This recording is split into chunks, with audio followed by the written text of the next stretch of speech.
Trago essa pergunta para Anderson, né, que ele estuda o sono assim como Paula, mas já com enquanto a Paula é docente, pesquisadora, o Anderson já trouxe para o consultório para atender as pessoas. Então me conta um pouquinho de como você desenvolveu, né? A sua formação é psicólogo, mas você se especializou, né, em neuropsicologia do sono. O que é isso? Pronto, é ótimo. Aí, para a gente falar em neuropsicologia do sono, primeiro a gente fala de psicologia. Então, psicologia, ciência do comportamento. Stricto sensu, digamos que assim. E é o primeiro paradigma, assim, fazendo uma licença poética da palavra paradigma, é a gente entender o sono como comportamento. Geralmente a gente associa comportamento com movimento, né, com motricidade. Sim. E a primeira virada de chave, que é o jargão que está aí agora, é a ideia de entender o sono como comportamento. Então, mas comportamento é o comportamento que está ali, ou seja, a ideia de comportamento enquanto movimento, mas é quando a gente está em atonia muscular, né, que é estar parado enquanto está dormindo, ele é um comportamento. Como a psicologia é a ciência que estuda o comportamento, ela é objeto também da psicologia em si.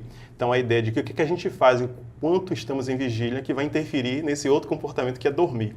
Então, neuropsicologia é uma especialidade da psicologia que vai estudar como que esse cérebro funciona, quais são as estruturas que se tem que fazem os nossos comportamentos. Um pressuposto é, se existe um comportamento, é porque existe uma estrutura cognitiva cerebral que o sustenta. Então, se a gente consegue aqui estar escutando, você está me escutando, está entendendo o idioma que eu estou falando, está decodificando e a comunicação está se fazendo, porque existe uma estrutura cerebral sua do ouvir, do entender o fonema. Então, se a gente vai falar, tem a alça fonológica, fonema, ou seja, tem toda a estrutura.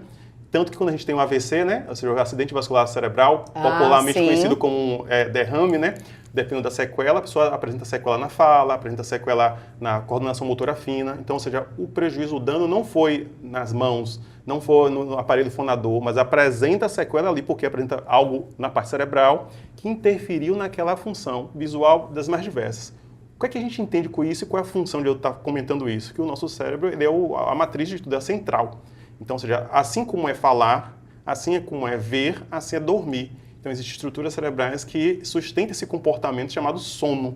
Então, quando eu comecei a fazer parte de avaliação, sempre gostei muito da parte de avaliação, TDAH, avaliação dos mais diversos tipos que se tinha, eu percebia que grande parte das reprovações eu queria saber, reprovava, já tinha feito o laudo, mas depois eu ia buscar, eu por curiosidade própria, que até em outra entrevista eu comentei, a curiosidade foi que sempre me movimentou, né? Ou seja, a curiosidade, o porquê do porquê, né?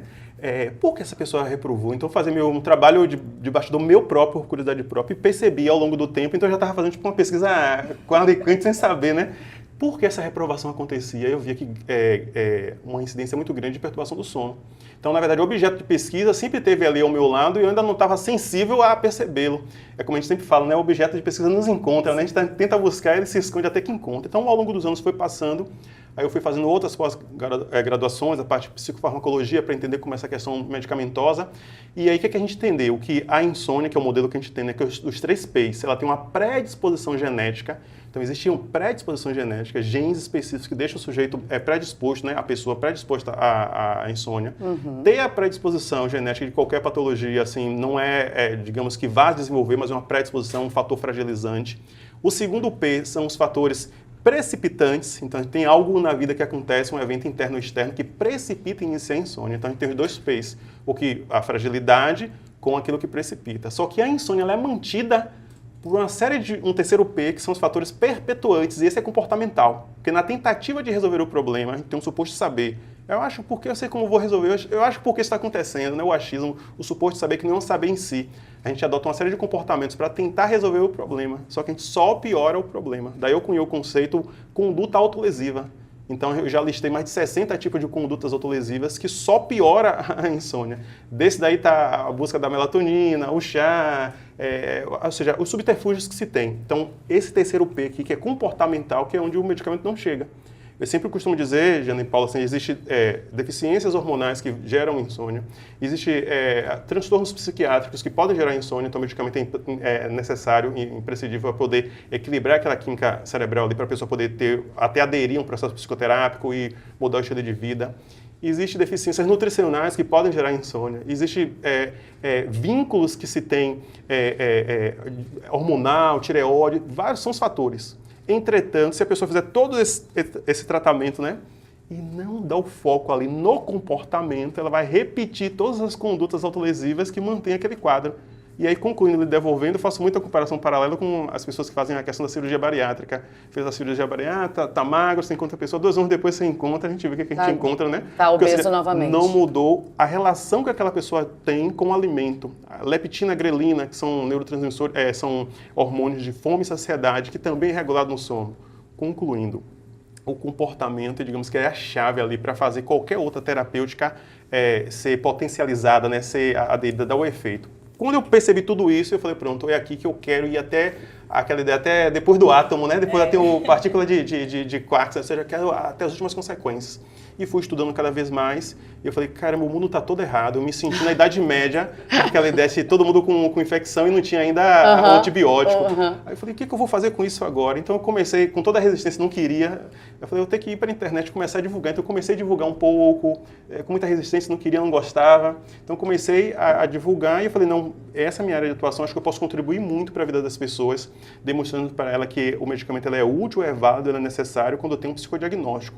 Mas não é por automedicação, não é a primeira via de tratamento, e fui me afinando com o centro de pesquisa. E eu falei, poxa, isso aqui, desenvolvi um modelo próprio. Eu falei, esse é o meu modelo de escuta clínica, de fazer intervenção, que foi o método. E veio já dos últimos anos aí bastante. Veio a pandemia, tudo virou digital. E aí depois da pandemia continuou com o digital e a gente está nessa dinâmica de acolher as pessoas e esse processo de psicoeducação. É tudo novo. Eu chego nos profissionais de saúde, me reúno com algumas pessoas renomadas e tudo. Anderson, eu nunca ouvi falar sobre isso. Vem aqui para a gente conversar um pouco mais. Então, um processo também educacional dos próprios profissionais de saúde, porque a gente não tem isso na chamada base curricular. Então, os conhecimentos eleitos como formadores da base curricular não contemplam tanto. Algumas instituições já estão modificando isso, já está, mas assim, em termos de Brasil, tem uma deficiência muito grande. Tanto que assim, a gente tem que ir para fora para buscar outras bases, né? Então, enfim, eu vejo que é um novo começo de era, como diria aí o Lulu Santos, né? Que a gente está fazendo esse serviço também, que as pessoas começam a ouvir.